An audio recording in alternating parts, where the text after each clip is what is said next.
اعوذ باللہ من الشیطان الرجیم بسم اللہ الرحمن الرحیم۔ حدیث مبارکہ۔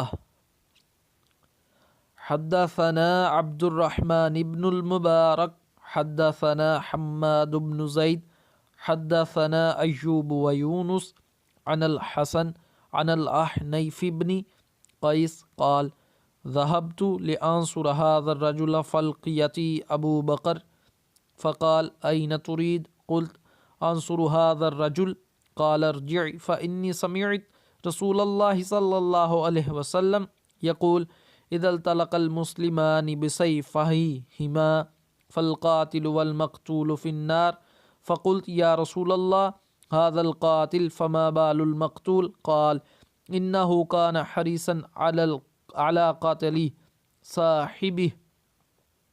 اردو ترجمہ۔ ہم سے بیان کیا عبد الرحمن بن مبارک نے، کہا ہم سے بیان کیا حماد بن زید نے، کہا ہم سے بیان کیا ایوب اور یونس نے، انہوں نے حسن سے، انہوں نے عزف بن قیس سے، کہا کہ میں اس شخص علی رضی اللہ عنہ کی مدد کرنے کو چلا، راستے میں مجھ کو ابو بکر ملے، پوچھا کہاں جاتے ہو؟ میں نے کہا اس شخص علی رضی اللہ عنہ کی مدد کرنے کو جاتا ہوں۔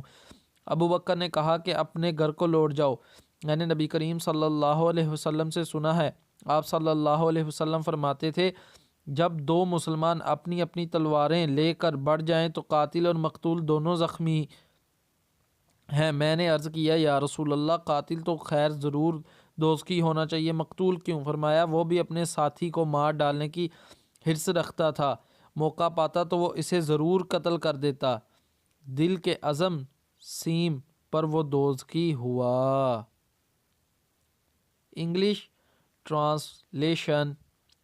نریٹڈ المرور ایٹ رددا I meet Abu Dar who was wearing a cloak and his slave too was wearing a similar one. I asked about the reason for it. He replied, I upset a person by calling his mother with bad names. The Prophet said to me, O Abu Dar, did you abuse him by calling his mother with bad names?